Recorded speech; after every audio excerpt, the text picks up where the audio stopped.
Hello friends, welcome back to your channel accounts guru. और आज इस वीडियो में करने वाले हैं chapter number 1, introduction to accounting for class 11। Class 11 के स्टूडेंट्स, ये चैप्टर बहुत इंपॉर्टेंट रहेगा आपके आने वाले एग्जाम में। 4 to 6 मार्क के क्वेश्चन इसी वीडियो में से आने, तो एंड तक बनी रहेगा। बेस्ट ऑफ बेस्ट 30 क्वेश्चन है और ये क्वेश्चन एमसीक्यू फॉर्म है, मगर यही नॉलेज आपको हेल्प करेगी सब्जेक्टिव क्वेश्चन के अंदर भी। तो पहला क्वेश्चन ये रहा आपके सामने, इनमें से ऐसी कौन सी ट्रांजेक्शन है जो फाइनेंशियल कैरेक्टर की है और जिसको बिजनेस में रिकॉर्ड कर सकते हैं। पहला कि अगर एक ओनर अपने ही बिजनेस से गुड्स विड्रॉ कर ले पर्सनल यूज के लिए। सेकंड, अगर हम किसी कैंडिडेट का इंटरव्यू ले रहे हैं उसको जॉब देने के लिए अपनी फर्म में। तीसरा, अगर बीइंग अ ओनर, अगर ओनर अपने घर का फर्नीचर बेचता है वो। और लास्ट है receive an order for sale of goods. तो आप देखेंगे बी सी डी ये बिजनेस ट्रांजैक्शन नहीं है, इंटरव्यू लेना। और last D receive an order, इसमें कैश इन्वॉल्व नहीं है। सी में कैश इन्वॉल्व है बट वो पर्सनल ट्रांजैक्शन है, बिजनेस को कुछ भी लेने देना नहीं है। तो यहां पर अगर पहला पॉइंट देखें कि एक प्रोप्राइटर ओनर अपने ही बिजनेस से गुड्स निकाल ले पर्सनल यूज के लिए, तो क्या वो फाइनेंशियल ट्रांजैक्शन होगा? तो आपका आंसर क्या है चारों में से? तो यस, आप कहेंगे सर आंसर ए लग रहा है। And let us check, yes, A is the right answer. Goods taken by the proprietor for his और her personal use is a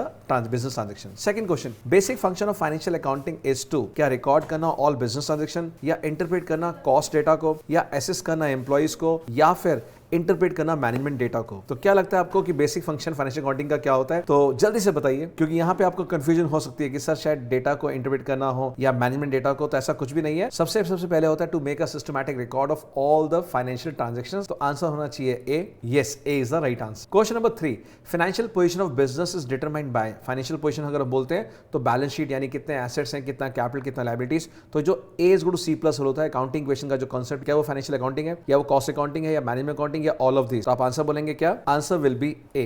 let's check, and yes, the A is the right answer.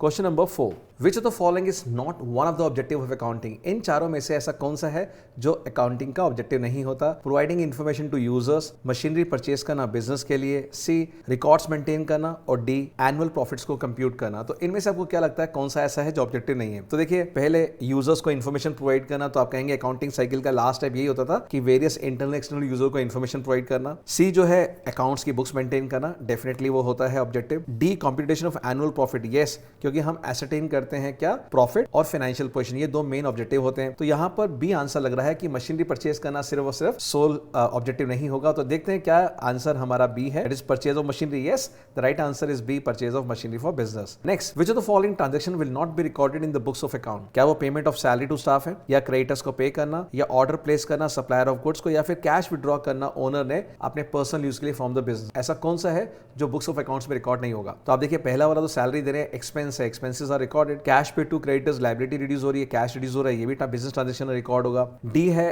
Owner अगर withdraw करता है business से, वो भी record होगा, because business entity principal है कि यहाँ पर फर्म और बिजनेसमैन दोनों अलग अलग होते हैं। तो सी जो लग रहा है, प्लेस जो ऑर्डर किया उसमें कोई कैश इन्वॉल्व नहीं है, तो ये रिकॉर्ड नहीं होना चाहिए। And let us see, yes, C is the right answer. Question number 6, Vikas a furniture dealer, which of the following will not be recorded in books. पहला, उसने टिम्बर परचेज किया। दूसरा, उसने 20,000 रुपए का सोफा घर ले गया अपनी दुकान से। तीसरा, उसने अपने घर का फर्नीचर बेचा 20,000 का। या डाइनिंग टेबल 15,000 उसने गिफ्ट कर दिया अपने दोस्त को। तो क्या लगता है, सोच के बताइए। देखिए, पहला जो टिम्बर परचेज किया उसके लिए गुड्स है, यानी परचेज अकाउंट डेबिट होगा, एक्सपेंस है। दूसरा, सोफा सेट ले गया 20,000 का बिजनेस में से, वो ड्रॉइंग्स है। तीसरा, sale of his own household furniture, again यहाँ बात आ रही है खुद घर का फर्नीचर बेचा, business has nothing to do with this. तो आंसर सी लग रहा है, क्योंकि डी भी ड्रॉइंग है, उसने फ्रेंड को गिफ्ट किया डाइनिंग टेबल। तो सी आंसर लग रहा है। चेक करते हैं क्या सी आंसर है। And yes, sale of his own household. तो अब आपको बात समझ आ गया इन 3-4 क्वेश्चनों से कि भैया अगर कोई ओनर घर पे कोई चीज परचेज कर रहा है, सेल कर रहा है, अपने पर्सनल लेवल पे, बिजनेस को कोई लेना देना नहीं है। चलिए, 7th question, the following are the steps of accounting process. यहां पे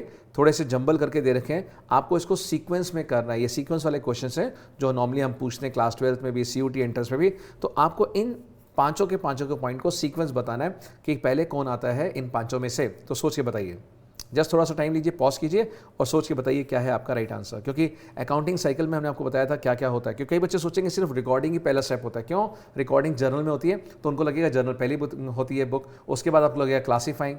लेकिन हो सकता है आप भूल गए कि पॉइंट 3 जो है वो फर्स्ट स्टेप होता है। क्यों? अकाउंटिंग प्रोसेस या अकाउंटिंग साइकिल का पहला पॉइंट यही होता है कि आपको आइडेंटिफाई करना कौन कौन सी फाइनेंशियल है, कौन सी नॉन फाइनेंशियल ट्रांजेक्शन है। तो पहला आंसर थर्ड होना चाहिए। और लास्ट होना चाहिए व्हाट, या तो कम्युनिकेशन या इंटरप्रिटेशन, ये लास्ट होना चाहिए। तो देखते हैं किसमें ऐसा है कि थर्ड पहला और फिफ्थ बाद में। तो बी में भी है, सी में भी है। बी और सी में थर्ड पहला और लास्ट हमारा इंटरप्रिटेशन है। अगर इंटरप्रिटेशन की जगह कम्युनिकेशन होता तो हम कम्युनिकेशन को लास्ट स्टेप मानते, ठीक है ना, वो है नहीं।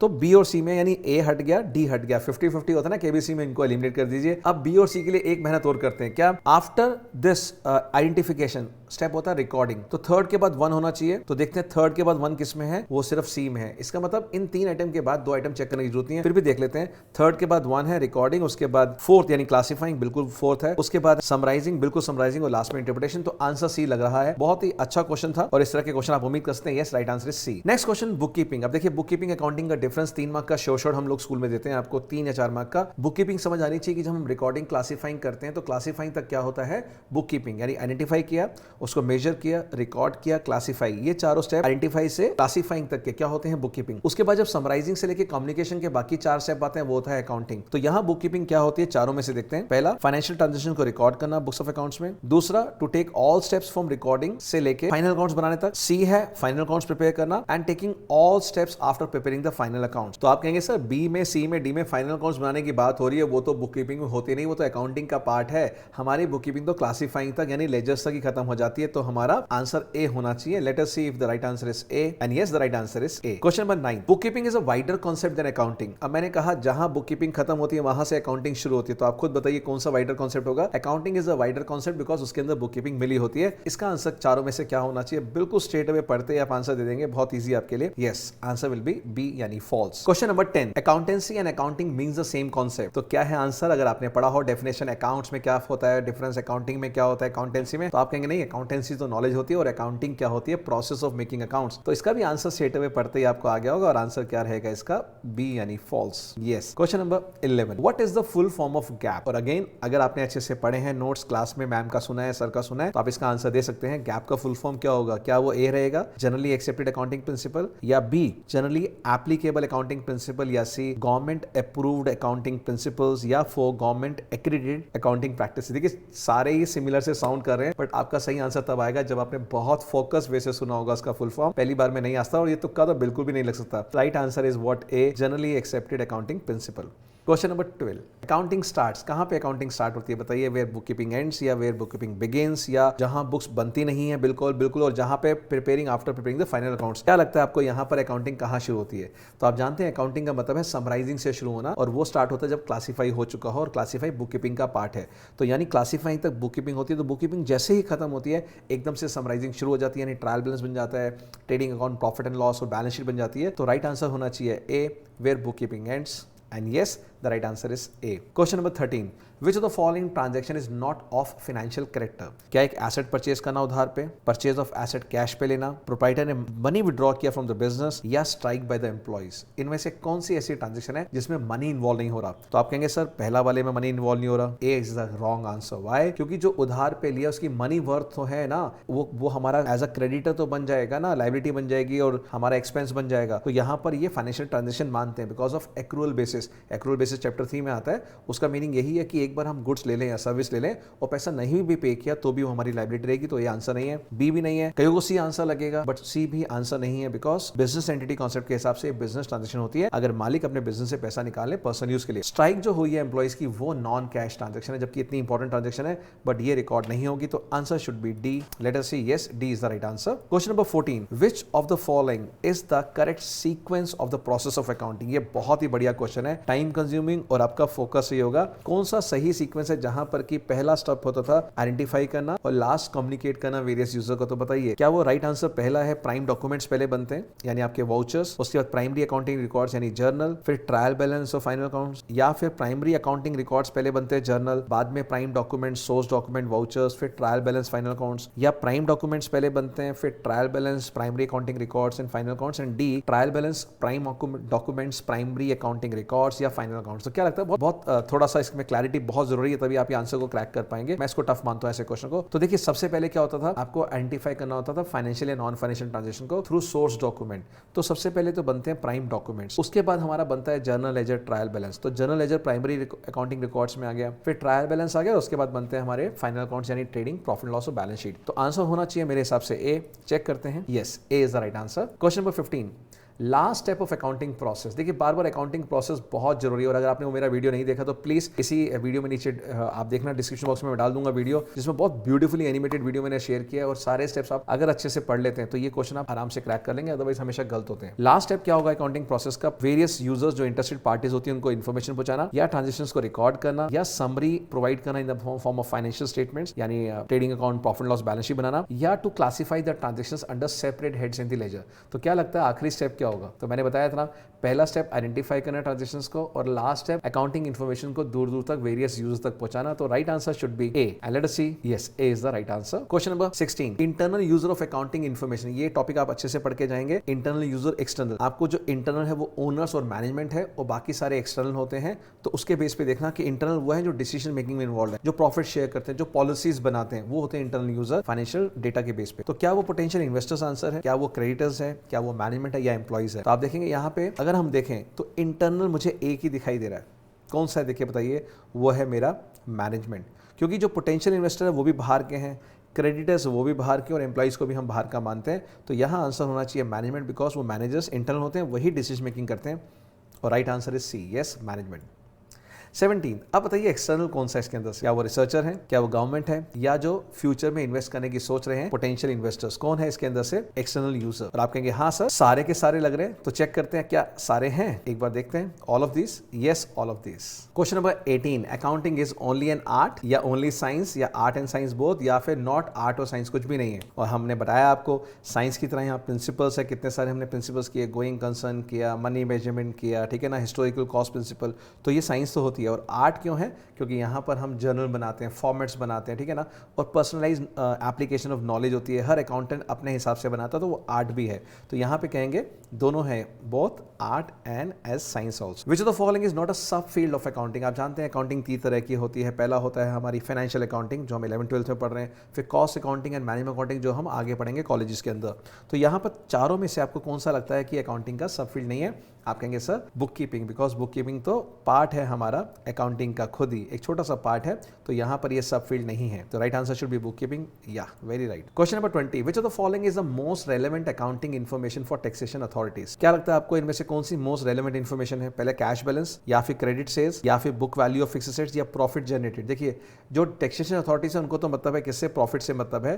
तो right answer should be D. देखते हैं answer, and yes the answer is D, profit generated during the year. Next question 21, which of the following limitations of accounting states that accounts may be manipulated to conceal vital facts? ऐसा कहां पे हमने आपको पढ़ा है जहां पे कहते हैं कि अकाउंटिंग कई बार इस तरह की होती है जहां पर कि हम इंपॉर्टेंट इंफॉर्मेशन को छुपा लेते हैं, कंसील कर लेते हैं, वो नहीं शो करते जो असली में है, यानी कि मैनिपुलेशन करते हैं, यानी कि रोजी पिक्चर देते हैं। तो ऐसा कौन सा है? तो आप कहेंगे सर बिल्कुल यहाँ पे fully exact, not fully exact वाला पॉइंट नहीं है, यहाँ पे इग्नोर प्राइस लेवल चेंजेस वाला बात नहीं है, डी भी नहीं है, क्वालिटेटिव एलिमेंट्स वाला। तो यहाँ पर विंडो ड्रेसिंग है, क्योंकि मैनिपुलेशन इसी के अंदर होती है जहाँ पर हम लाइबिलिटीज़ को क्या है कम दिखाते हैं, कई बार एसेट्स को ज़्यादा दिखा देते हैं ताकि एक अच्छी इमेज जाए, और जो फ्यूचर प्रोस्पेक्टिव इन्वेस्टर्स हैं वो हमारी फर्म के अंदर पैसा इन्वेस्ट करते हैं। तो answer should be B, yes the answer is B. Question number 22, which qualitative characteristics of accounting information is reflected when 10 accounting information is clearly presented? देखिए अगर आपने 10 अकाउंटिंग बातें क्लियरली प्रेजेंट कर दी तो क्या उसमें जो क्वालिटी है वो रेलेवेंस वाली है, रिलायबिलिटी वाली है, कंपेरेबिलिटी वाली है, या अंडरस्टैंडेबिलिटी है? जो होता है ना qualitative characteristics of accounting information, ये उसके बेस पे क्वेश्चन है कि अगर आपने सही ढंग से क्लियरली आपने इन्फॉर्मेशन दे दी है तो उससे क्या होगा? तो आप कहेंगे सर उससे आराम से चीज समझ आ जाएगी। तो answer should be D, and let us see, yes the answer is D, understanding, यानी आराम से क्लियरली समझ आ जाएगी क्योंकि आपने बहुत अच्छे तरीके से उसको शो किया है। Use of question number 23, use of common unit of measurement and common format of reporting promotes. अगर आप सेम मेजरमेंट रखेंगे, यानी सेम जो यूनिट होगा सेम होगा, मेजरमेंट का फॉर्मेट सारे सेम बनाएंगे, तो उससे क्या होगा? क्या उससे अकाउंट्स कंपेरेबल हो जाएंगे, या वो इन्फॉर्मेशन रेलेवेंट होगी, या उस पर रिलायबल होगी, या अंडरस्टैंडेबिलिटी? तो आप कहेंगे सर कॉमन का मतलब यहाँ पे आ गया कंपेयर करना, ठीक है ना, चाहे वो इंटर फर्म कंपैरिजन हो, चाहे वो इंट्रा फर्म कंपैरिजन हो, आप अपनी ही परफॉर्मेंस को कंपेयर कर सकते हैं 2 सालों के बीच में, या अपनी ही फर्म को दूसरी फर्म के साथ कंपेयर कर सकते हैं, दोनों ही कंपैरिजन पॉसिबल है। तो late us see the answer is A, yes the answer is A। 24, which of the following is included in qualitative characteristics of accounting information? क्या वो reliability होनी चाहिए, या comparability होनी चाहिए, या वो relevance होनी चाहिए, all of this? तो मैं आपको बताऊंगा उसमें RRUC होता है, reliable, relevance अंडरस्टैंडेबिलिटी और कंपेरेबिलिटी, तो यहाँ पर तो तीनों हैं, यहाँ पे answer should be D, yes all of these.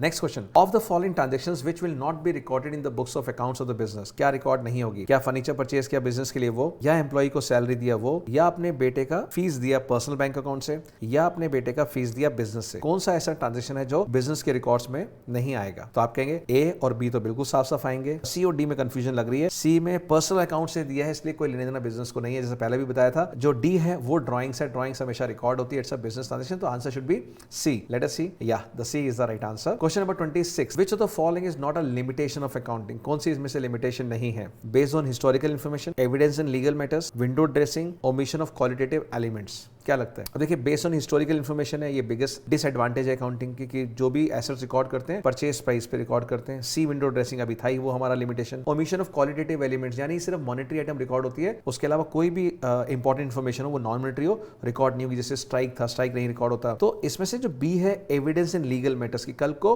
कभी कोई कोर्ट में कुछ डॉक्यूमेंट्स की जरूरत पड़े तो अकाउंटिंग एक तरह से एविडेंस के रूप में वहां पेश किया जा सकता है, तो ये एडवांटेज है ना कि limitation. So answer should be what B, और ये एग्जामिनेशन के लिए बहुत इंपॉर्टेंट क्वेश्चन है, मैं आपको बता दूं, आपको दिखाई देंगे ये क्वेश्चन आपके exam. 27 question, which group of interested parties more interested in judging the creditworthiness of the organization, ऐसा कौन सा वेरियस, आपको पता है वेरियस पार्टीज है इंटरनल एक्सटर्नल, वो कौन सी ऐसी पार्टी है जो फर्म की, बिजनेस की, ऑर्गेनाइजेशन की क्रेडिट वर्दीनेस यानी उधार को वापस करने की क्षमता, लोन को वापस करने की क्षमता को बोलते हैं क्रेडिट वर्दीनेस, यानी अगर आपने लोन लिया है उसको वापस चुकाने की क्षमता है, कौन ऐसा चेक करेगा? क्या वो इन्वेस्टर्स या पोटेंशियल इन्वेस्टर होते हैं, गवर्नमेंट या उनकी अदर रेगुलेटरी अथॉरिटीज, या रिसर्चर्स इन कॉम्पिटिटर्स, या creditors lenders in financial institution? तो देखिए इन्वेस्टर्स तो प्रॉफिट और अपना रिटर्न पे इंटरेस्टेड होते हैं, कितना उनको रिटर्न मिलेगा उनकी इन्वेस्टमेंट में। गवर्नमेंट को टैक्सेशन या नेट प्रॉफिट से मतलब है, क्रेडिट वर्दीनेस से नहीं। रिसर्चर्स को उनके एनुअल रिपोर्ट से मतलब है कि वो रिसर्च करेंगे उसके बेस पे। कॉम्पिटिटर्स भी नजर बना के रखेंगे कि हमसे कितना ज्यादा प्रॉफिट कमा रहे हैं। मेन यहाँ पर क्रेडिटर्स आता है जो रॉ मटेरियल आपको उधार दे रहा है। लेंडर्स जो बैंक्स वगैरह आपको लोन दे रहे हैं वो आपकी क्रेडिट वर्दीनेस देखेंगे कितना आप इनको टाइम पे लोन वापस कर देंगे या इंटरेस्ट वापस कर देंगे। तो right answer should be D. Let us see, yes D is the right answer. Question number 28, which of the following accounting deals with the process of fixation of selling price of goods और services? हमें पता है 3 तरह की accounting है, कौन सी accounting यहाँ पर किसी भी प्रोडक्ट की या सर्विस की सेलिंग प्राइस फिक्स करती है, निर्धारित करती है? मान लीजिए एयरलाइन है,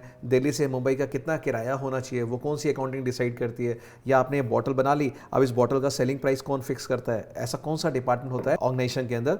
क्या वो बुक कीपिंग है, क्या वो मैनेजमेंट अकाउंटिंग है, कॉस्ट अकाउंटिंग है, या फिर फाइनेंशियल अकाउंटिंग?